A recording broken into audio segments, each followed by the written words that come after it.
చేరువచ్చిన అందరికీ వందనాలు. దేవుని యొక్క మహాకృపను బట్టి మనందరం దేవుని యొక్క సన్నిధిలోనికి రాగలిగాం. ఎందుకు వచ్చామంటే, మనం ఏదన్నా పనికి వెళ్ళామంటే మనకి దానికి తగ్గ ప్రతిఫలాన్ని ఆశిస్తాం.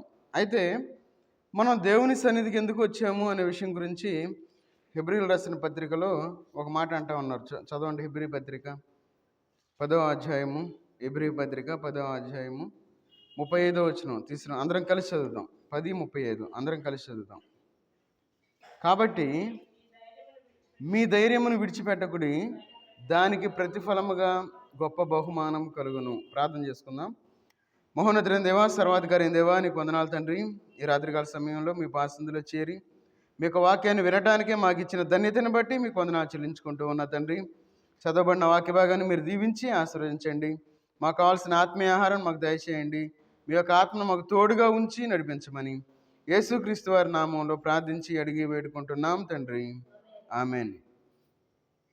ఇక్కడ మనకు ఒక మాట కనబడతా ఉంది. ఏమనంటే, కాబట్టి మీ ధైర్యమును విడిచిపెట్టకుడి, దానికి ప్రతిఫలముగా గొప్ప బహుమానం కలుగును. ప్రతిఫలముగా గొప్ప బహుమానము కలుగును అనే మాట మనం వింటా ఉన్నాం. ఎలాంటి బహుమానం కలిగిద్ది?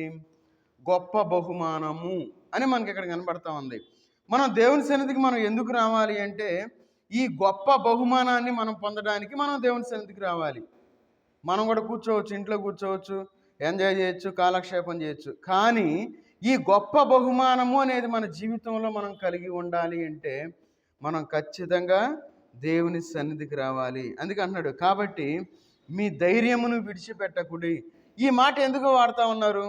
మీ ధైర్యమును విడిచిపెట్టకుడి అంటే అపవాది మన యొక్క జీవితాలు ఏం చేస్తుందంటే, మన యొక్క ధైర్యాన్ని కోల్పోయేటట్లు చేస్తుంది అపవాది. దాని పని ఏంటంటే, మన ధైర్యం ఎట్లా కోల్పోవాలి అనే దాని మీద ఎప్పుడూ పోరాడుతూ ఉంటుంది అపవాది. మనం ధైర్యాన్ని కోల్పోయిన వారుగా ఈ లోకంలో మనం జీవించేవారుగా ఉంటాం. అందుకే ఇక్కడ అంటా ఉన్నాడు, ఏమని? మీ ధైర్యమును విడిచిపెట్టకుడి. ధైర్యం లేని వారుగా ఈ లోకంలో మనం జీవించేవారుగా ఉంటాం. అందుకే చూడండి, ఫిలిప్పీ రాసిన పత్రికలో 3:14 అంటా ఉన్నారు. ఫిలిప్పీ రాసిన పత్రిక 3వ అధ్యాయము 14వ వచనం చదవండి. క్రీస్తు యేసునందు దేవుని ఉన్నతమైన పిలుపునకు కలుగు బహుమానమును పొందవలనని గురి వద్దకే పరిగెత్తుచున్నాను. ఎక్కడికి పరిగెత్తాలి మనం? ఈ లోకంలో చదువుకునే వాళ్ళకి ఒక గురి కలిగి ఉండాలి. ఉదాహరణకి మనం ఈ లోకంలో పిల్లల్ని తీసుకుంటే వాళ్ళు ఒక గోల్ కలిగి ఉంటారు. ఏమని? నేనేదో డాక్టర్ అవ్వాలి, లేదంటే ఇంజనీర్ అవ్వాలి, లేదంటే నేను గవర్నమెంట్ జాబ్ కొట్టాలి అని ఒక గోల్ కలిగి ఉంటే వారు దాన్ని సాధించగలుగుతారు. అట్లా కాకుండా ఏమి లేని వారుగా ఉన్నారనుకోండి, వారు ఏం చేయలేరు. అయితే ఆత్మీయమైన జీవితంలో గురి వద్దకే పరిగెత్తుచున్నాను. ఎందుకు పరిగెయాలి? బహుమానాన్ని పొందేవారుగా ఉండాలి. ఈ లోకంలో మనం భక్తి చేసినప్పుడు మనం బహుమానం లేకుండా భక్తి చేసినట్లయితే మనకు ఎలాంటి ఉపయోగం లేదు. మన జీవితంలో భయభక్తులు మనం ఎందుకు కలిగి ఉండాలంటే, ఆ బహుమానాన్ని మనం పొందాలి. అది ఎలాంటి బహుమానం అంటే గొప్ప బహుమానం అని మనం హెబ్రీ పత్రికలో మనం చూసి ఉన్నాం. అందుకే అన్నాడు, క్రీస్తు యేసునందు దేవుని పరసంబంధమైన పిలుపునకు కలుగు బహుమానమును పొందవలనని. ఎలాంటి పిలుపది? పరసంబంధమైన పిలిపిది. మనం ఊరినే రాలా దేవుని యొక్క మందిరానికి. దేవుని సన్నిధిలోకి వచ్చి ఒక గంట లేదా గంటన్నర మనం దేవుని యొక్క సన్నిధిలో కూర్చొని దేవుని యొక్క వాక్యాన్ని విని మనం ఇంటికి వెళ్తా ఉన్నామంటే దానికి కారణం దేవుని యొక్క పరసంబంధమైన పిలుపు అని మనం గ్రహించాలి. ఎవరైతే ఈ పిలుపును కలిగి ఉంటారో వారి జీవితంలో బహుమానాన్ని పొందుతారు. అదే అంటున్నాడు ఇక్కడ, ఏమని? బహుమానమును పొందవలనని గురి వద్దకే పరిగెత్తుచున్నాను. మన గురి ఎవరి మీద కలిగి ఉండాలి? దేవుని యొక్క మందిరం మీద మనం గురిని కలిగి ఉండాలి. దేవుని మీద మనం గురిని కలిగిన వారుగా ఈ లోకంలో జీవించాలి. గురి లేని జీవితాలు మనం జీవిస్తూ ఉన్నాం. మన యొక్క విశ్వాస జీవితం ఎట్లా ఉందంటే గురి లేనిదై ఈ లోకంలో మనం జీవిస్తూ ఉన్నాం. కాబట్టి మనం ధైర్యం లేని వారుగా ఈ లోకంలో జీవిస్తూ ఉన్నాం. అయితే మనం అందుకే కీర్తనకారుడు ఒక మాట అంటూ ఉన్నాడు. చూడండి, కీర్తనల 16వ కీర్తన 8వ వచనం చదవండి. 16వ కీర్తన 8వ వచనం. సదాకాలము యెహోవా యందు నా గురి నిలుపుచున్నాను, ఆయన నా కుడిపార్శ్వమందు ఉన్నాడు గనుక నేను కదల్చబడను. ఎవరి యందు మనం గురిని కలిగి ఉండాలి? ఎవరి వైపు మనం చూసేవారుగా ఉండాలి? అని మనం ప్రశ్నించుకున్నట్లయితే, సదాకాలము యెహోవా యందు నా గురి నిలుపుచున్నాను.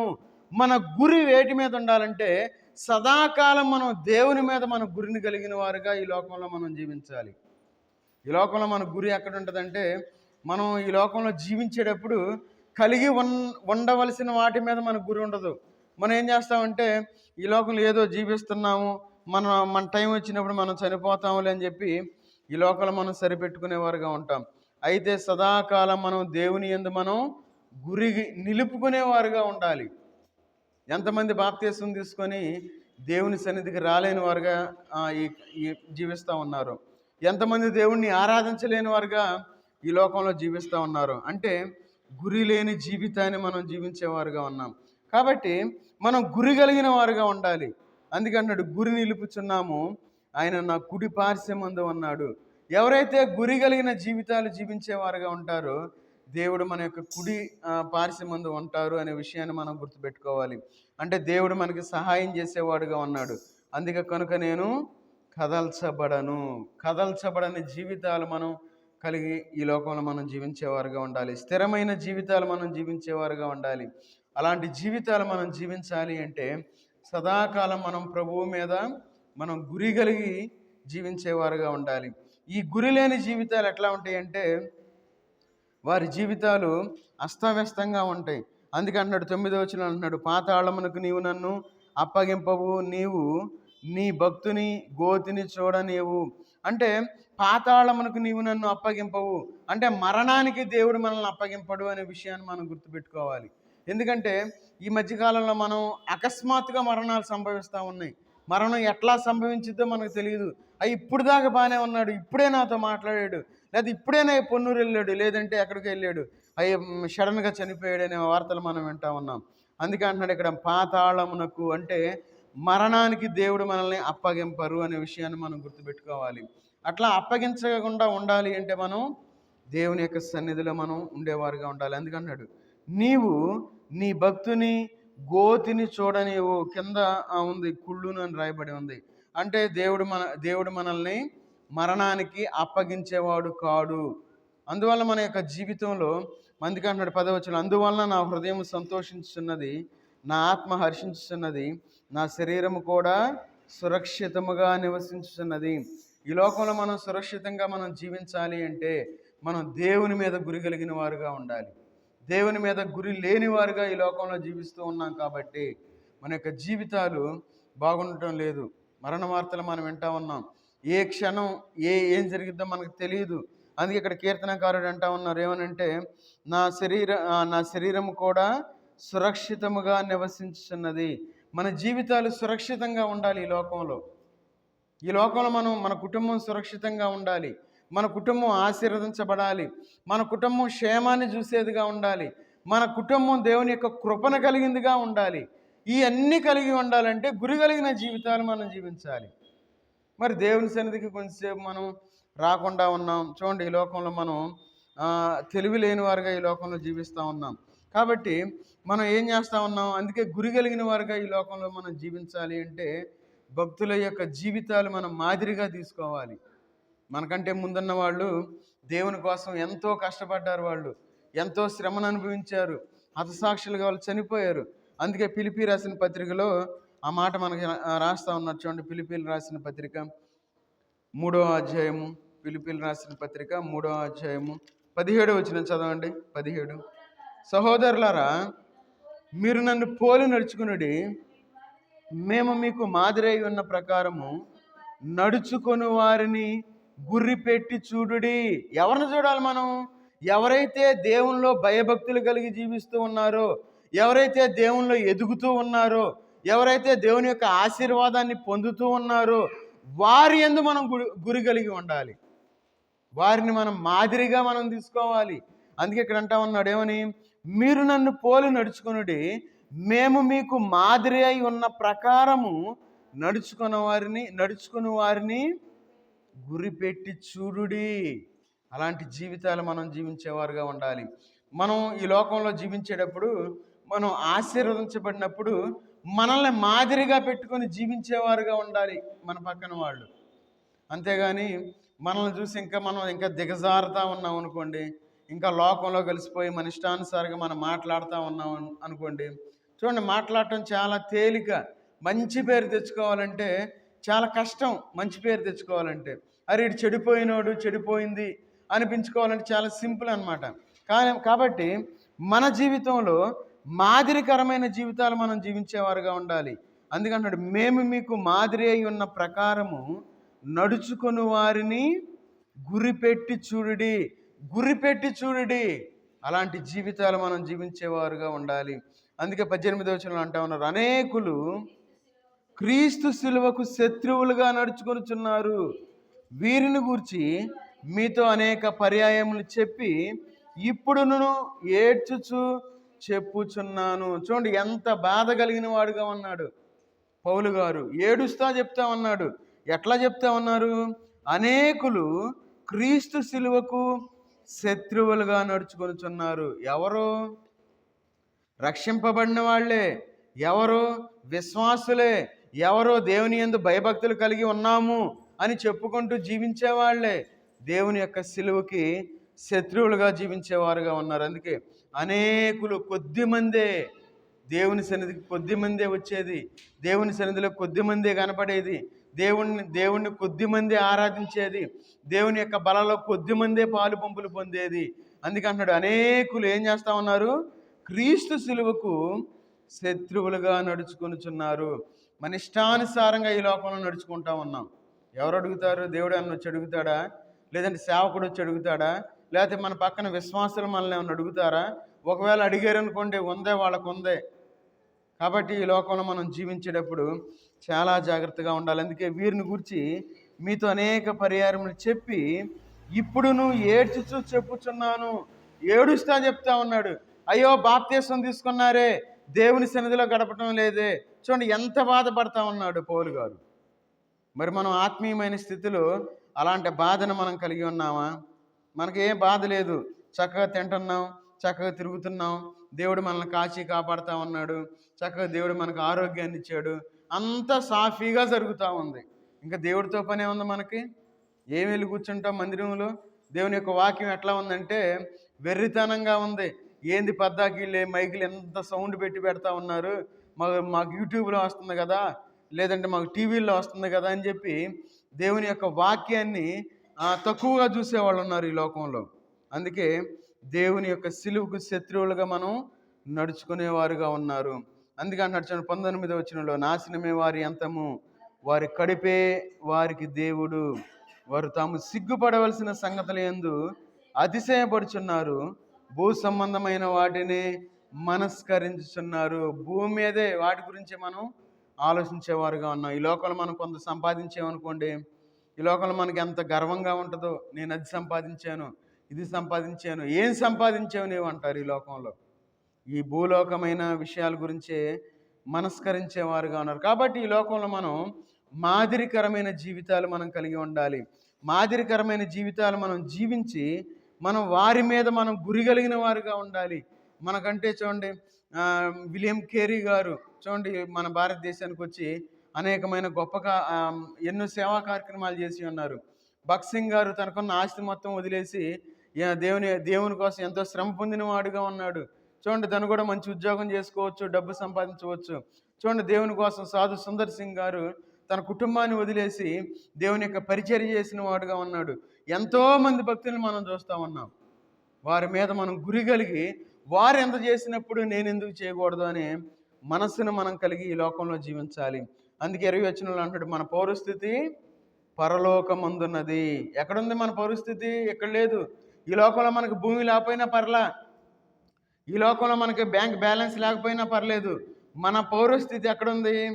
పరలోకంలో ఉన్నది అనే విషయాన్ని మనం గుర్తుపెట్టుకొని ఈ లోకంలో మనం జీవించాలి అని దేవుని యొక్క వాక్య భాగం సెలవిస్తూ ఉంది. అందుకే ధైర్యాన్ని విడిచిపెట్టకూడదు.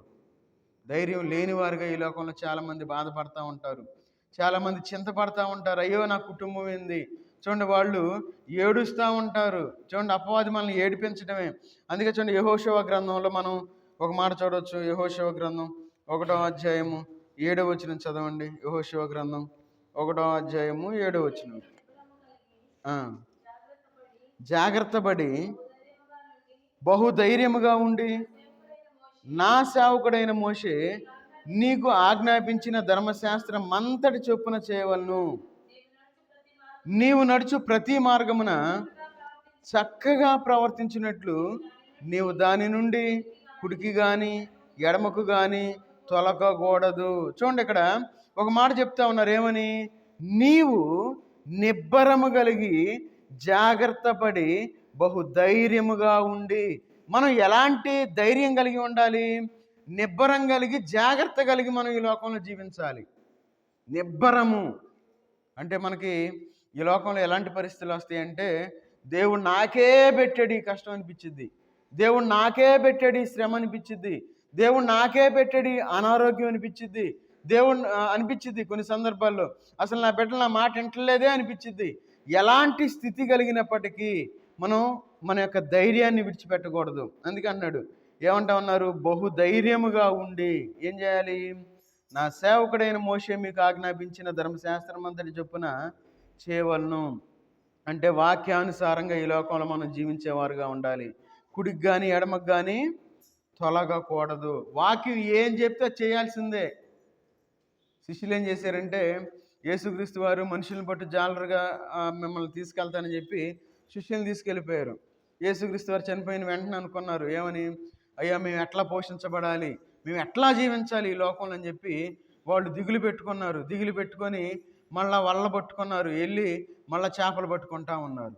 దేవుడు చూస్తా యేసుక్రీస్తు వారు చూశారు, మళ్ళా వచ్చారు, సమృద్ధినిచ్చారు. చూడండి, ఈ లోకంలో మనం జీవించేటప్పుడు కొన్ని సందర్భాల్లో మనం ఏమీ లేని స్థితికి వెళ్ళిపోతాం. సమృద్ధి ఉండదు, దీవెనలు ఉండవు, ఆశీర్వాదాలు మన కుటుంబాల్లో ఉండవు. మనం ఎంత ప్రయత్నించినా ఆ ప్రయత్నానికి తగ్గ ప్రతిఫలాన్ని మనం పొందలేం. చూడండి, శిష్యులు వాళ్ళకు వచ్చిన పని ఏంటంటే చేపలు పట్టడమే. వాళ్ళకి రాని పని కాదు, వాళ్ళు ఎంత ఎక్స్పీరియన్స్డ్. అయితే వాళ్ళంత ఎక్స్పీరియన్స్ కలిగినా సరే ఆ చేపలు పట్టలేకపోతూ ఉన్నారు. వాళ్ళకున్న పిలిపేంటి? దేవుని యొక్క సువార్తను ప్రకటించాలి. కానీ వాళ్ళు వెనకడుగేశారు. మళ్ళా లోకం వైపు చూశారు.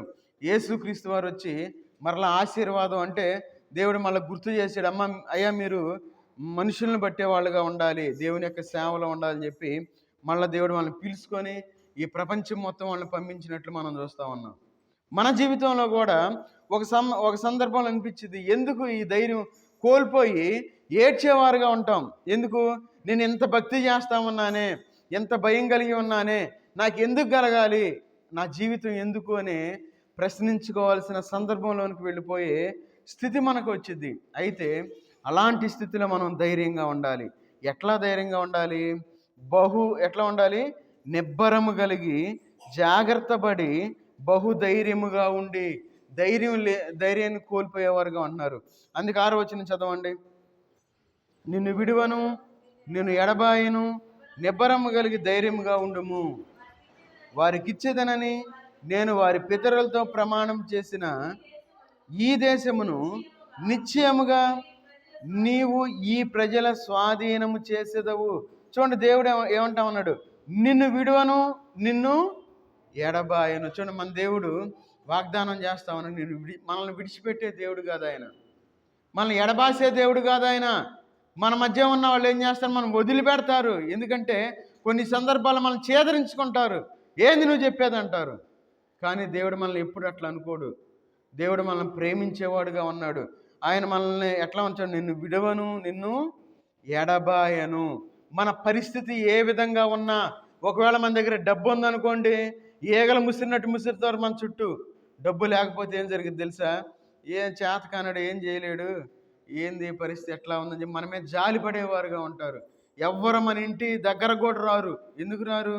మనకేం లేదుగా, ఏం అడుగుతామని చెప్పి వాళ్ళకి భయం.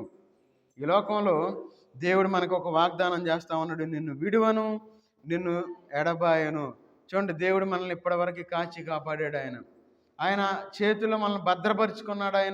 ఆయన చేతిలో మనల్ని చెక్కుకొని ఉన్నాడు. కాబట్టి ఆ విషయాన్ని మనం గుర్తుపెట్టుకోవాలి. ఈ సమయం చూడలేక ఎంతోమంది గతించిపోయారు. ఎంతో ఉన్నతమైన స్థితిలో ఉన్నవాళ్ళు, మనకంటే ఎంతో డబ్బు సంపాదించిన వాళ్ళు, ఎంతో పేరు ప్రఖ్యాతులు కలిగిన వాళ్ళు. కానీ దేవుడు మనల్ని భద్రపరిచి మన కుటుంబాన్ని దేవుని యొక్క సన్నిధిలో ఉంచాలని చెప్పి ఆయన ఆశపడతా ఉన్నాడు.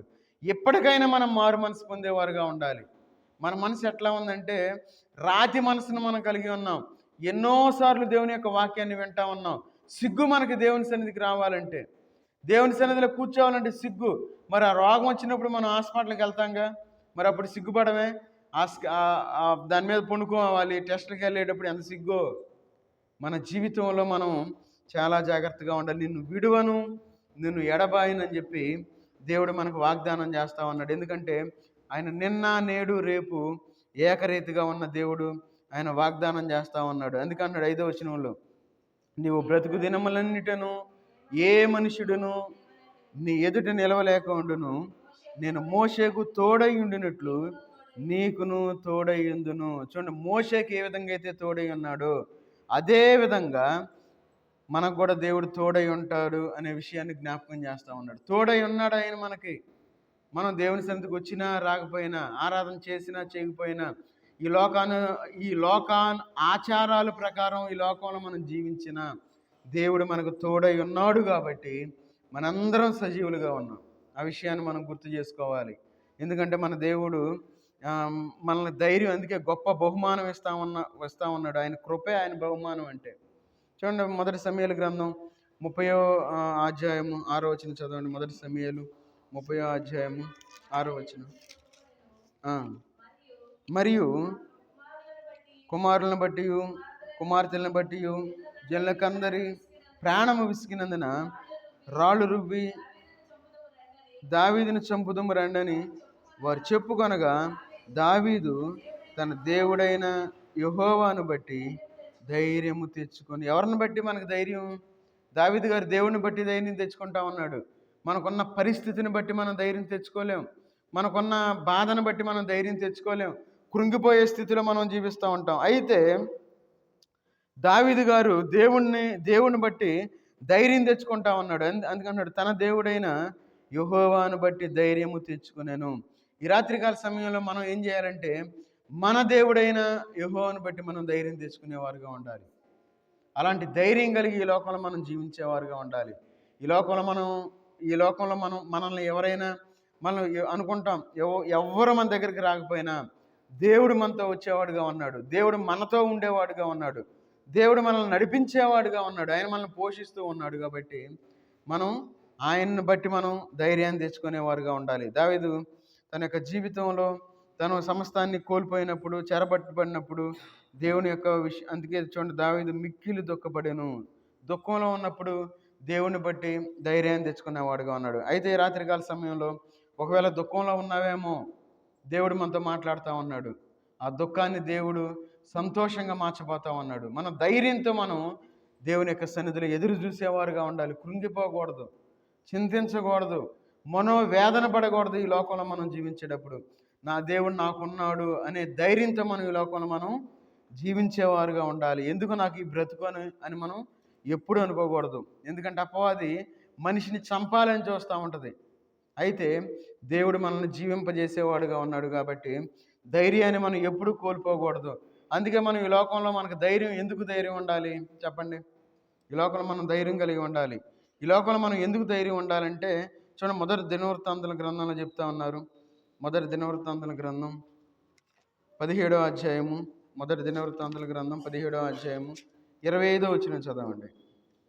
దేవా, నీకు సంతతి కలుగజేసేదనని నీ దాసునికి నీవు తెలియజేసి ఉన్నావు కనుక నీ సన్నిధిని విన్నపము చేయుటకు నీ దాసునికి మనోధైర్యము కలిగెను.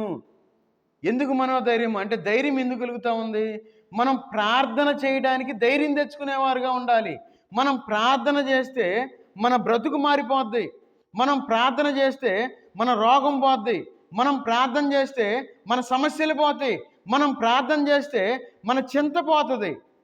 అయితే ఈ ప్రార్థన చేయడానికి మనకు ధైర్యం ఉండదు. ఏం ఆలోచిస్తాం? అయ్యో, ఈ పండగకి నాకు బట్టలు కొంటాకే డబ్బులు లేవు. చూడండి, అనుకోండి, మన యొక్క ఆలోచన. దేవుడు మనకి ఇచ్చిన దాన్ని బట్టి మనం సంతోషించేవారుగా ఉండాలి. అమ్మో, అందరు మంచి బట్టలు వేసుకున్నారు, చక్కగా ఉండారు, నాకు అసలు డబ్బులే లేవు. చూడండి, మన యొక్క దిగులు ఎట్లా ఉంటుందో కొన్ని సందర్భాల్లో. దేవుడు మనతో ఉన్నాడు, మనం సజీవులుగా ఉన్నాం. అదే మనకు దేవుడిచ్చిన వరం, అది మనకు ఇచ్చిన ధన్యత అది. అందుకే ఇక్కడ దేవుని యొక్క వాక్య భాగంలో మనం ప్రార్థన చేయడానికి ధైర్యం తెచ్చుకోవాలి. అయ్యా నా యొక్క పరిస్థితిని మార్చు అని మనం దేవునికి ప్రార్థన చేసేవారుగా ఉండాలి. ధైర్యం ఉండాలి. దేవుని సన్నిధికి వచ్చే ధైర్యం లేక చాలామంది దేవుని సన్నిధికి రాలేకపోతా ఉన్నారు. ధైర్యం లేదు వాళ్ళకి. అందుకే ప్రకటన గ్రంథంలో చెప్తారు ఏమైనా పిరికివారును అవిశ్వాసులను, అంటే అవిశ్వాసుల కంటే అవిశ్వాసులు 2వ నెంబర్ ఇచ్చారు, పిరికి వారికి ఫస్ట్ నెంబర్ ఇచ్చారు. వాళ్ళే ఫస్ట్ ర్యాంక్. ఎందుకంటే వాళ్ళకి ధైర్యం లేదు కాబట్టి వారు దేవుని దగ్గరికి రాలేని స్థితిలో జీవిస్తూ ఉన్నారు. దేవుని సన్నిధిలో మనం ప్రార్థించేవారుగా ఉందాం. దేవుని సన్నిధిలో మనం అడిగేవారు, అయ్యా నా పరిస్థితిని మార్చు, నేను నీ వైపు చూస్తాను, నేను నీ మీద గురి కలిగి జీవిస్తాను ఈ లోకంలో అని మనం దేవుని వైపు చూసేవారుగా ఉండాలి. దేవుని చూస్తూ ఈ లోకంలో మనం జీవించేవారుగా ఉండాలి. అందుకే మొదటి దినవృత్తాంతాల గ్రంథంలో చెప్తా ఉన్నారు. ఇక్కడ ఏమనంటే ఏం కలిగి ఉండాలి మనం? దేవుని యొక్క సన్నిధిలో నీ సన్నిధిని విన్నపము చేయుటకు నీ దాసునికి మనోధైర్యము కలిగెను. మనోధైర్యము కలిగి మనం దేవుని సన్నిధిలో ప్రార్థించేవారుగా ఉండాలి. చూడండి, ఇదే మొదటి దినవృత్తాంతాల గ్రంథం 28వ అధ్యాయము 20వ వచనం చదవండి. 28, 20. మరియు దావీదు తన కుమారుడైన సొలొమోనుతో చెప్పినదేమనగా, నీవు బలము పొంది ధైర్యము తెచ్చుకొని ఈ పని పూనుకొనుము, భయపడుకుండుము, వెరవకుండుము, నా దేవుడైన యెహోవా నీతో కూడా ఉండును. యెహోవా మందిరపు సేవను గూర్చిన పని అంతయు నీవు ముగించే వరకు ఆయన నిన్ను ఎంత మాత్రమును విడువక ఉండును. చూడండి, ఈ లోకంలో మనం జీవించేటప్పుడు ఇక్కడ చెప్తాను, నీవు బలము పొంది ధైర్యము తెచ్చుకొని ఈ పని పూనుకొనుము. ఎట్లా మనం ఉండాలంటే బలంతో కూడిన ధైర్యాన్ని మనం కలిగి ఉండాలి. మందిరం కట్టాలంటే ఏముండాలి? ధైర్యం ఉంటే సరిపోదు, బలం ఉండాలి. ఆ బలం ఎవరిస్తారు? దేవుడు ఇస్తాడు. మనం ఇల్లు కట్టాలనుకోండి, ఎన్ని ఇళ్ళు కడతా ఆపేశారో, ఎన్ని ఇళ్ళు పాత అయిపోయి శిథిలావస్థకి వెళ్ళిపోయినాయో ఎన్ని ఇళ్ళు. కానీ మన జీవితంలో మన యొక్క ఆత్మీయమైన ఇల్లును మనం కట్టుకునేవారుగా ఉండాలి. అయితే ఇక్కడ దేవుని యొక్క మందిరాన్ని గురించి మాట్లాడుతూ ఉన్నారు. అయితే బలము పొంది ధైర్యము తెచ్చుకో అంటా ఉన్నారు. ఈ లోకంలో మనం దేవుని బట్టి మనం బలాన్ని పొందేవారుగా ఉండాలి. అలాంటి ధైర్యాన్ని మనం కలిగినే ఉండాలి. అందుకే అంటున్నాడు ఇక్కడ, భయపడకము, వెరవకము, నా దేవుడైన యెహోవా నీతో కూడా ఉండును. మన దేవుడు మనతో ఉండేవాడుగా ఉన్నాడు. భయపడకూడదు. మన సమస్యను చూసి మనం భయపడకూడదు. మన యొక్క బాధను చూసి మనం భయపడకూడదు. మనం దేవుని వైపు మనం చూసేవారుగా ఉండాలి. ఆ ధైర్యం, బలంతో కూడిన ధైర్యాన్ని మనం కలిగిన వారుగా ఉండాలి. దేవుని సన్నిధిలో మనం ప్రార్థించేవారుగా ఉండాలి. దేవుని సన్నిధికి మనం వచ్చేవారుగా ఉండాలి. దేవుణ్ణి కలిగిన వారుగా ఉండాలి. ఆ పరలోకాన్ని మనం సంపాదించుకునేవారుగా ఉండాలి. ఒకవేళ ఈ లోకంలో మనం పేదవాళ్ళుగా జీవించవచ్చేమో, కానీ దేవుడు మనల్ని ధనవంతులుగా చేస్తాడు ఒక సమయంలో. దాన్ని మన కళ్ళారా మనం చూడగలుగుతాం. ఒకవేళ ఈ లోకంలో మనం తినడానికి తిండి లేని వారుగా జీవించవచ్చేమో, ఒకవేళ మనకి ఒక డబ్బు లేని వారుగా మనం జీవించవచ్చేమో, దేవుడు మన పరిస్థితిని మార్చేవాడుగా ఉన్నాడు. కాబట్టి దేవుని వైపు మనం ధైర్యంగా బ్రతుకుతాం. అయ్యా నువ్వు నాకున్నావు, నేను భయపడను, నేను నిన్ను మర్చిపోను, అందుకని వెరవకుండుము, నా దేవుడైన యెహోవా నీతో కూడా ఉండును. అందుకంటున్నాడు తర్వాత, యెహోవా మందిరపు సేవను గూర్చిన పని ఎంతయు నీవు ముగించే వరకు ఆయన నిన్ను ఎంత మాత్రము నువ్వు విడువక ఉండును. దేవుని యొక్క పని విషయంలో ఎవరైతే ఆసక్తి కలిగి ఉంటారో దేవుడు మనల్ని వదిలిపెట్టేవాడు కాదు. అందుకంటున్నాడు, నిన్ను ఎంత మాత్రమును విడువనని చెప్పి ఆయన సెలవిస్తా ఉన్నాడు. ఇప్పుడు ఆయన పని విషయంలో, ఆయన మందిరం పని విషయంలో. కాబట్టి మనం ఆసక్తి కలిగి దేవుని యొక్క పనిలో మనం ముందుకు కొనసాగేవారుగా ఉండాలి ఈ లోకంలో. అందుకే మనం ఈ లోకంలో జీవించేటప్పుడు దేవుని పని చిన్నదైనా పర్లా, పెద్దదైనా దేవుని పనిలో మనం పాలి భాగస్తులుగా ఉండాలి. దేవుడు మనకు ఆరోగ్యాన్ని ఇచ్చాడు. మనం ఏమనుకుంటామంటే ఏముందిలే, వాళ్ళే చేసుకుంటారు, వాళ్ళే ఊడ్చుకుంటారు, వాళ్ళే నీళ్ళు చల్లుకుంటారు, వాళ్ళే అంట్లు కడుక్కుంటారు, వాళ్ళే చేసుకుంటారు అనుకుంటాం మనం ఈ లోకంలో. దేవుడు మనకు ఆరోగ్యాన్ని ఇచ్చినప్పుడు మనం ఏం చేయాలి? సజీవ యాగంగా మనం దేవుని సన్నిధిలో మనం సమర్పించుకోవాలి. ఏముందిలే, మా ఇంట్లో నుండి వాళ్ళు చేస్తున్నారులే, సరిపోయిందిలే. కాదు. మన జీవితంలో మనందరం సంతోషంగా ఉన్నాము అంటే దేవుని పనిలో మనం నిలబడేవారుగా ఉండాలి. దేవుని యొక్క మందిరం పనిలో మనం ఆసక్తి కలిగిన వారుగా ఈ లోకంలో మనం జీవించేవారుగా ఉండాలి. అందుకే చూడండి, యోబు గ్రంథం 4వ అధ్యాయం 6వ వచనంలో అంటాడు యోబు గారు ఒక మంచి మాట అక్కడ చెప్తారు. యోబు గ్రంథం 4వ అధ్యాయము 6వ వచనం. నీ భక్తి నీకు ధైర్యము పుట్టింపదా? చూడండి ఎలాంటి ప్రశ్న ఇస్తా ఉన్నాడు. ఎవరు ఈ మాట అంటా ఉన్నారు? నీ భక్తి నీకు ధైర్యము పుట్టింపదా అంటా ఉన్నారు. చూడండి మన భక్తి ఎట్లా ఉంది మరి? ఈ లోకంలో మన భక్తి ఎట్లా ఉంటుందంటే, యోబు గారి స్థితిని చూసి మనం ఏమి లేనప్పుడు సొంత భార్య అంటదేమని, ఎందుకు ఎందుకు నువ్వు ఇంకా బ్రతకటం అన్నట్లు మాట్లాడతారు. నీ బ్రతికెందుకు అన్న విధంగా మాట్లాడతారనమాట. అదేవిధంగా యోబు యొక్క జీవితంలో తన యొక్క భార్య అంటా ఉంది, ఇంకెందుకు నువ్వు దేవుణ్ణి దూషించి చచ్చిపో అంటా ఉంది. నీ భక్తి నువ్వు చేసావు కదా, నువ్వు ప్రతిరోజు దేవుని యొక్క సన్నిధిలో అర్పణలు అర్పించేవాడివి, అందరం కలిసి భక్తి చేస్తూ ఉండేవాళ్ళం, ఎందుకు మన భక్తి ఏం చేసింది, మన స్థితి ఈ విధంగా ఉంది, నువ్వు దేవుని దూషించు అని చెప్పి తను మాట్లాడుతూ ఉంది. అయితే యోబు ఎంతో ధైర్యం కలిగిన వాడుగా ఉన్నాడు. తన యొక్క స్థితిని బట్టి ఎవరికి మనకెవరికి యోబుకు పట్టిన గతి మనకు పట్ల ఎవరికి చూడండి, మనకి ఎవరికన్నా కలిగిందా? మనిషి అనే వాళ్ళకి ఎవరికి అట్లా జరగల. కానీ యోబు జీవితంలో జరిగింది అది. అందుకే అంటున్నాడు, నీ భక్తి నీకు ధైర్యము పుట్టింపదా? మరి మన భక్తి ఎట్లా ఉంది? కొంచెం చలి ఎక్కువైతే మన భక్తి దుప్పట పరిమితం చేస్తాం. ఏం వెళ్తాం అలా, చలి పడుతుందిగా, ఒళ్ళంతా నిప్పులుగా ఉంది, జ్వరంగా ఉంది. చూడండి మన యొక్క భక్తి అలాంటి భక్తి. అందుకే తర్వాత నీ యథార్థ ప్రవర్తన నీ నిరీక్షణకు ఆధారము కాదా? ఎంత యథార్థంగా ఉంటున్నాం దేవుడు అంటే, దేవుని పని అంటే. చూడండి మరి మనం ప్రశ్నించుకుందాం. ప్రశ్న కనబడతా ఉంది. మనం ధైర్యం కలిగిన భక్తి చేసేవారుగా ఉండాలి. అందుకే అంటాడు యోబు గారు, మూర్ఖురాలు మాట్లాడినట్లు, మూర్ఖురాలు మాట్లాడినట్లు మాట్లాడొద్దు అంటాడు. చూడండి అక్కడ ఆ స్థితిలో కూడా యోబు ఎంత చక్కగా మాట్లాడుతూ ఉన్నాడు.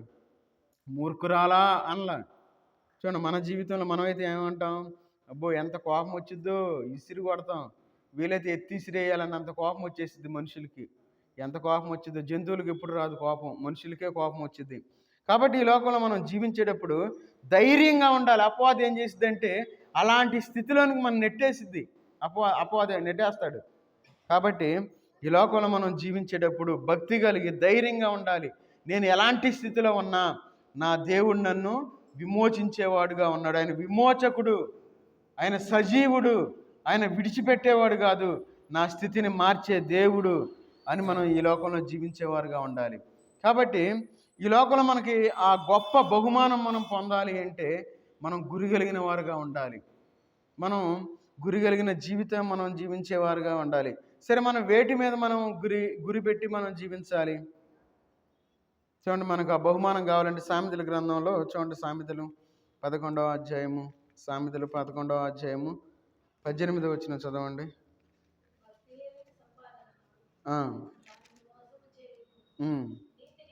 నీతిని విత్తువాడు శాశ్వతమైన బహుమానము పొందును. చూడండి, నీతిని విత్తేవాడు శాశ్వతమైన బహుమానాన్ని పొందేవాడుగా ఉంటారు. మరి మనం ఈ లోకంలో మనం నీతిని విత్తేవారికి గొప్ప బహుమానం ఉంది. ఒక మాటలో చెప్పాలంటే ఈ లోకంలో నీతిగా బతికే వాళ్ళకి రోజులు ఉండవు. నీతిగా బతికే వాళ్ళు డబ్బు సంపాదించలేరు. నీతిగా బ్రతికే వాళ్ళ యొక్క జీవితాలు బాగోవు. ఎందుకంటే నీతిగా ఉన్నారు కాబట్టి, ఎవరిని మోసం చేయలేరు కాబట్టి. ఈ లోకంలో మనం జీవించేటప్పుడు మనం ఎట్లా ఉండాలి? నీతిని విత్తేవారుగా ఉండాలి. ఈ లోకంలో మనం జీవించేటప్పుడు నీతిగా జీవించాలి. ఏముందిలే, చిన్న అబద్ధం ఆడితే సరిపోయిందిలే, మాకు కొంచెం రాబడి వచ్చింది కదా అని మనం ఎప్పుడు అనుకోకూడదు. నేను చక్కగా కరస్పాండెన్స్ బాగా చేస్తాను. నేను చిన్నతనంలో 10వ తరగతి చదివేటప్పుడు ముంబైలో ఒక ఇండియన్తో మాట్లాడినప్పుడు ఆయన మనసు మార్చగలిగా. చక్కగా నేను కరస్పాండ్ చేయొచ్చు, బాగా వేరే వాళ్ళతో చేయొచ్చు. కానీ మనం నీతిని విత్తేవారుగా ఉండాలి. ఈ లోకంలో నీతిని, దేవుణ్ణి అంటే ఆ బహుమానం వేరుగా ఉంటుంది. మనం నీతిని విత్తి దేవుని ఎట్లా ఉండాలి? ఆ యొక్క బహుమానాన్ని మనం సంపాదించుకునేవారుగా ఉండాలి. అందుకే అంటున్నాడు, భక్తిహీనుని సంపాదన వానిని మోసము చేయను. మోసం సడన్గా సంభవించిద్ది అనుకుంటారు. అప్పుడు అరే ఎంత సంపాదించాడురా, ఏందిరా వీడి గతి ఎట్లా ఉంది, అరే ఏందిరా వీళ్ళు ఎంత సంపాదించి ఎట్లా అంటే మన అంటే ఎట్లా ఉంది అక్కడ? భక్తిహీనమైన సంపాదన మనం కలిగి ఉంటే, అందుకే అంటున్నాడు భక్తిహీనుని సంపాదన. భక్తి కలిగి ఉండాలి, భయభక్తులు కలిగి దేవుని యొక్క సన్నిధిలో మనం ఉండాలి. భక్తిహీనులుగా మనం సంపాదించింది నిలబడదు మనకి. అందుకే అంటున్నాడు భక్తిహీనుని సంపాదన వానిని మోసము చేయును. మన సంపాదన మనల్ని మోసం చేసేదిగా ఉంటుంది. ఒక మాటలో మనం చెప్పాలంటే మనం ఏం చేస్తాం ఈ లోకంలో? సంపాదించాలి, సంపాదించాలి, నా బిడ్డలు బాగా సంపాదించాలి, నేను బాగా సంపాదించాలి, కూడబెట్టాలి. సడన్గా చనిపోయాం అనుకోండి, ఏమైంది అప్పుడు? అసలు వాడి గురించి మనకేం తెలిసిద్దా? మనం సంపాదించింది మొత్తం ఏమైద్దో కూడా మనకు తెలియదు. చక్కగా ఏం చేస్తారు, రెండో రోజు కూడా ఉంచరు. ఇక రెడీ చేసి కూలింగ్ బాక్స్ తీసుకురండి, పెట్టి రెడీ చేయండి, తీసుకెళ్ళి పడేయండి. ఎంత సంపాదించినా ఉంచుకోరు. అమ్మో ఎంత సంపాదించారు కదా, ఒక నెల రోజులు మనం పెట్టుకుందాంలే ఏసీ బాక్స్లో పెట్టుకొని అనుకోరు. ఎంత సంపాదించినా ఎప్పుడు బయటపడేయాలా, ఎప్పుడు తీసుకెళ్ళిపోవాలని చెప్పి చూసేవారుగానే ఉంటారు. కాబట్టి మన యొక్క జీవితంలో నీతిని విత్తేవారుగా ఉండాలి. అందుకే నీతిని విత్తివాడు శాశ్వతమైన బహుమానము పొందును. శాశ్వతమైన బహుమానాన్ని మనం పొందేవారుగా ఉండాలి. మనం ఈ లోకంలో జీవించినంతకాలం నీతిని విత్తేవారుగా ఈ లోకంలో మనం జీవించేవారుగా ఉండాలి. ఈ నీతిని విత్తడం అంటే చూడండి, లోకాసు వార్త 8వ అధ్యాయము 11వ వచనం చదవండి. లోకాసు వార్త 8వ అధ్యాయము 11వ వచనం.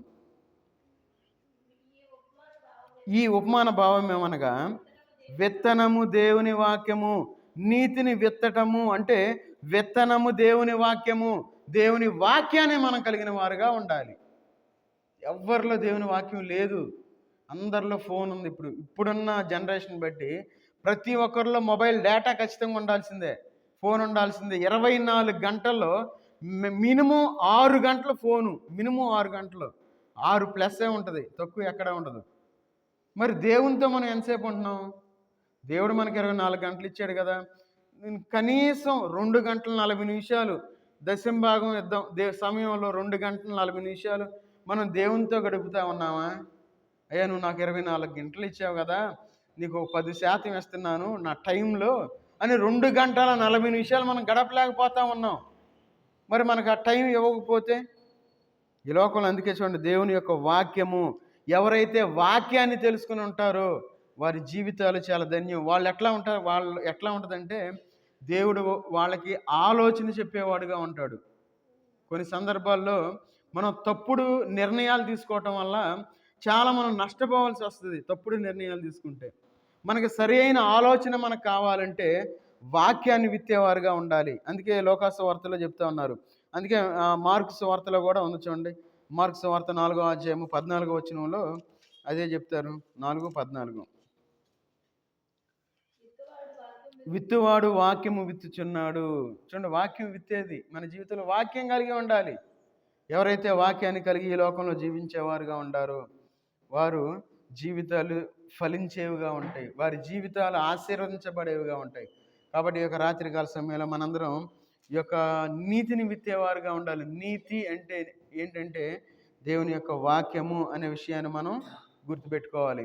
చివరిగా 2 విషయాలు మనం విత్తకూడదు. ఆ 2 విషయాలు ఏందో చెప్పేసి నేను ముగిస్తాను. మనం ఈ లోకంలో జీవించేటప్పుడు కీడుని విత్తేవారుగా ఉండకూడదు. చూడండి, యోబు గ్రంథం 4వ అధ్యాయము, యోబు గ్రంథం 4వ అధ్యాయము 8వ వచనం తీసిన చదవండి. యోబు గ్రంథం 4వ అధ్యాయము 8వ వచనం. అక్రమమును దున్ని కీడును విత్తువారు దానినే కోయుదురు. ఒకవేళ మన కుటుంబంలో కీడు ఎమ్మడబడతా ఉంది, ఒకవేళ మనం కీడును అనుభవిస్తూ ఉన్నాము అంటే మనం కీడును విత్తాము అని మనకు అర్థం. అక్కడ కొంతమంది ఏమనుకుంటారంటే దేవుడు నన్ను పరీక్షిస్తున్నాడు, దేవుడు నన్ను పరిశోధిస్తున్నాడు అనుకుంటారు. అంటే వాళ్ళు కీడును విత్తేవారుగా ఉంటారు.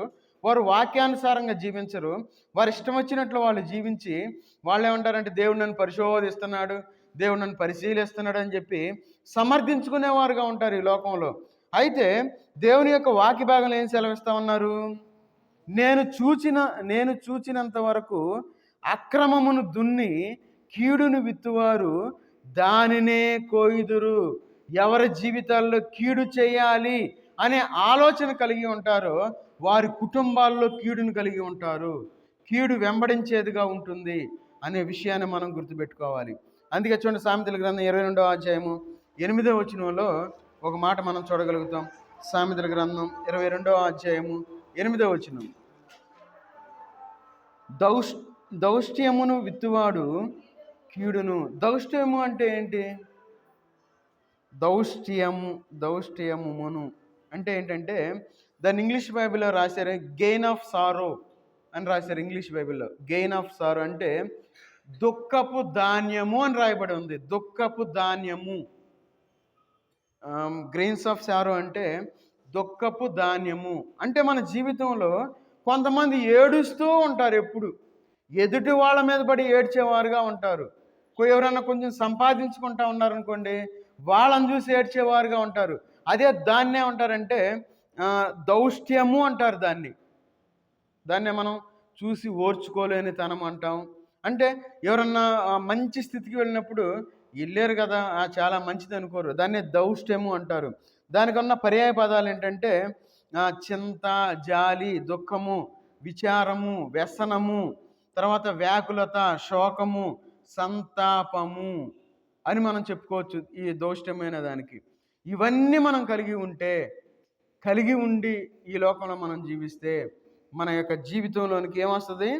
కీడు అనేదాన్ని మనం కోస్తాం అనే విషయాన్ని మనం గుర్తుపెట్టుకోవాలి. ఎప్పుడు ఏడ్చేవారుగా ఉండకూడదు, ఎప్పుడు వ్యసన పడేవారుగా ఉండకూడదు మన జీవితంలో. ఎప్పుడు మనం చింత కలిగిన వారుగా ఉండకూడదు, ఎప్పుడు శోకాన్ని కలిగిన వారుగా ఉండకూడదు. కొంతమంది ఎప్పుడు సంతాపపడేవారుగా ఉండకూడదు మన జీవితంలో. ఎప్పుడు సంతోషంగా ఉండాలి. ఆనందించుడి, మరలా చెప్పుదును ఆనందించుడి. ఎవరెందు మనం ఆనందించేవారుగా ఉండాలి? దేవుని యందు మనం ఆనందించేవారుగా ఉండాలి. దేవునితో మనం ఆనందించేవారుగా ఉండాలి, సంతోషంగా ఉండాలి. కాబట్టి ఈ యొక్క రాత్రికాల సమయంలో మనం చాలా జాగ్రత్తగా ఉండాలి. గొప్ప బహుమానాన్ని మనం పొందాలి అంటే ధైర్యంగా ఈ లోకంలో మనం జీవించాలి. జాగ్రత్తగా ఉండి బహుధైర్యంగా మనం ఈ లోకంలో జీవించినట్లయితే, అందుకే మనం ధైర్యాన్ని విడిచిపెట్టేవారుగా ఉండకూడదు. ఈ లోకంలో ధైర్యాన్ని గట్టి పట్టుకునేవారుగా ఉండాలి. తర్వాత మనం నీతి అనే విత్తనాన్ని విత్తేవారుగా ఉండాలి. దేవుని యొక్క వాక్యాన్ని మనం కలిగి ఉండాలి. మన జీవితంలో, మన కుటుంబంలో కలిగి ఈ లోకంలో జీవిస్తే దేవుడు మనల్ని బహుగా ఆశీర్వదిస్తాడు, బహుగా దీవిస్తాడు. ఒలేవ మొక్కల వలె దేవుని యొక్క సన్నిధిలో మనం అభివృద్ధి చెందాం. కాబట్టి మనందరం తల్ల వంచి ప్రార్థన చేసుకొని మనం ముగించుకుందాం. మహోన్నతుడైన దేవా, సర్వాధికారి అయిన దేవా, నీకు వందనాలు తండ్రి. ఈ రాత్రికాల సమయంలో మీ వాక్యం చేత మాతో మీరు మాట్లాడిన విధానాన్ని బట్టి మీకు వందనాలు చెల్లించుకుంటూ ఉన్నా తండ్రి. అవును తండ్రి, ఎంతోమంది చింతలో జీవిస్తూ ఉన్నారు తండ్రి. ఎంతోమంది మనోవేదన కలిగిన వారుగా జీవిస్తూ ఉన్నారు తండ్రి. ఎంతోమంది వ్యసనపడేవారుగా జీవిస్తూ ఉన్నారు తండ్రి. వారిని క్షమించండి తండ్రి. వారి జీవితాల్లో కీడు రాకుండా చేయమని అడుగుతూ ఉన్నా తండ్రి. వారి సంతోషంతో ఈ లోకంలో జీవించలాగినా తగిన సహాయం చేసిన తండ్రి. ఈ లోకంలో మేము ధైర్యం కలిగిన జీవితాలు జీవించలాగినా తగిన సహాయం చేసిన తండ్రి. అయ్యా, మిమ్మల్ని బట్టినైనా మేము ధైర్యం తెచ్చుకునేవారుగా ఉండడానికి తగిన సహాయం చేసిన తండ్రి. అయ్యా, మీ మనోధైర్యం కలిగి మీ సన్నిధిలో ప్రార్థించేవారుగా ఉండడానికి తగిన సహాయం దయచేయమని అడుగుతూ ఉన్న తండ్రి. ఇక్కడ చేరిన బిడ్డలు మీరు జ్ఞాపకం చేసుకోండి తండ్రి. వారి కుటుంబాలు మీరు జ్ఞాపకం చేసుకోండి. వారి కుటుంబాలు కట్టబడటానికి తగిన సహాయం చేసిన తండ్రి. రక్షణ వారి కుటుంబాల్లో కలిగి ఉండలాగినా తగిన సహాయం దయచేయమని అడుగుతున్న తండ్రి. అయ్యా, కుటుంబాలుగా రక్షించబడే భాగ్యం దయచేయండి తండ్రి. అయ్యా, మేము పరలోకంలోనైనా మా యొక్క ధనాన్ని సమకూర్చుకునేవారుగా ఉండడానికి తగిన సహాయం దయచేయమని అడుగుతూ ఉన్న తండ్రి. ఎలాంటి క్లిష్ట పరిస్థితుల్లోనైనా ఈ లోకంలో మేము సంతోషంగా మీ మీద ఆధారపడేవారుగా ఉండడానికి తగిన సహాయం దయచేయమని అడుగుతూ ఉన్నా తండ్రి. అలాగే నేను మైకి శబ్దం ద్వారా ఎవరైతే వింటూ ఉన్నారు తండ్రి, మీ సన్నిధికి రాలేక ధైర్యాన్ని కలిగి మీ ధైర్యం కలిగినైనా మీ సన్నిధికి వచ్చినైనా వారు ఆశీర్వించబడడానికి తగిన సహాయం దయచేయమని అడుగుతూ ఉన్న తండ్రి. ఇంకా నేను ఎవరైతే యూట్యూబ్ ద్వారా ఎవరైతే వింటున్నారో ప్రతి బిడ్డను మీరు జ్ఞాపకం చేసుకుని తండ్రి, ఆ కుటుంబాల్లో మీకు కార్యాలు జరిగించమని అడుగుతూ ఉన్న తండ్రి. ఎవరైతే అనారోగ్యంతో బాధపడుతూ ఉన్నారు తండ్రి, వారికి సంపూర్ణమైన ఆరోగ్యాన్ని కలిగించమని అడుగుతున్న తండ్రి. ఇంకా నేను ఎవరికైతే గర్భఫలం లేని వారుగా ఉన్నారో వారిని జ్ఞాపకం చేసుకోండి, వారి గర్భఫలాన్ని ఇమ్మని అడుగుతున్న తండ్రి. ఇంకా ఎవరైతే ఈ లోకంలోనైనా మిమ్మల్ని విడిచిపెట్టి భక్తిహీనులుగా ఈ లోకంలో జీవించేవారుగా ఉన్నారో ప్రతి ఒక్కరిని మీరు జ్ఞాపకం చేసుకుని తండ్రి, వారినైనా మరలా మీ యందు భక్తి కలిగిన జీవితాలు జీవించడానికి తగిన సహాయం దయచేయమని అడుగుతూ ఉన్న తండ్రి. ఇంకా చిన్న బిడ్డలను మీరు జ్ఞాపకం చేసుకోండి, వారికి మంచి జ్ఞానంతో నింపమని అడుగుతున్న తండ్రి. యవన బిడ్డలను మీరు జ్ఞాపకం చేసుకుని తండ్రి, యవన కాలంలో వారు మంచి ఉద్యోగాల్లో స్థిరపడలాగినా తగిన సహాయం దయచేయండి తండ్రి. ముఖ్యంగానైనా వారు మీ సన్నిధికి రావడానికి తగిన సహాయం దయచేయండి తండ్రి. మీ సన్నిధిలో ఫలించినైనా వారు 10 మందికి ఉపయోగకరంగా ఉండడానికి తగిన సహాయం దయచేయమని అడుగుతూ ఉన్న తండ్రి. ఇక్కడ చేరిన ప్రతి కుటుంబాన్ని నిండారుగా దీవించి ఆశ్రయించండి తండ్రి. ఇంకా నాయన ఎవరైతే నైనా మందిరానికి వస్తూ ఉన్నారో ప్రతి కుటుంబాన్ని మీ యొక్క చేతులకు అప్పగిస్తూ ఉన్నా తండ్రి. అయ్యా ప్రతి ఒక్కరినైనా మీ అందు భయభక్తులు కలిగినైనా ఈ లోకంలో జీవించే భాగ్యం దేశం తండ్రి. ఎవరైతే ధైర్యాన్ని కోల్పోయిన వారుగా ఈ లోకంలో జీవిస్తూ ఉన్నారో ప్రతి ఒక్కరిని మీరు జ్ఞాపకం చేసుకుని తండ్రి. మరలా మీరున్నారని ధైర్యం తెచ్చుకొని ఈ లోకంలో జీవించలాగినా తగిన సహాయం దేశమని అడుగుతున్నా తండ్రి. అయ్యా వృద్ధాప్యంలో ఉన్న బిడ్డలు మీరు జ్ఞాపకం చేసుకోండి. అయ్యా వృద్ధాప్యంలో వచ్చే ప్రతి బలహీనతలోనైనా మీరు తోడుగా ఉండి నడిపించమని అడుగుతూ ఉన్నా తండ్రి. ఇంకా నేను ఇక్కడ చేరిన ప్రతి ఒక్కరి చింతను తీసివేయండి తండ్రి. సంతోషంగానైనా మేమందరంనైనా ఇంటికి వెళ్ళడానికి తగిన సహాయం దేశమని అడుగుతున్నా తండ్రి. ఇప్పటివరకునైనా మీ యొక్క ఆత్మ ద్వారా మమ్మల్ని నడిపించినందుకు మీకు వందనాలు చెల్లించుకుంటూ యేసుక్రీస్తు వారి నామంలో ప్రార్థించి అడిగి వేడుకుంటూ ఉన్నాం తండ్రి. ఆమెన్. మన తండ్రి అయిన దేవుని యొక్క ప్రేమయు, కుమారుడైన యేసుక్రీస్తు వారి కృపయు, పరిశుద్ధాత్మక నిన్న సహవాసం ఇక్కడ చేరిన మనకు తను ప్రేమించే వారందరికీ సదాకాలం తోడయుండి నడిపించునుగాక. ఆమెన్.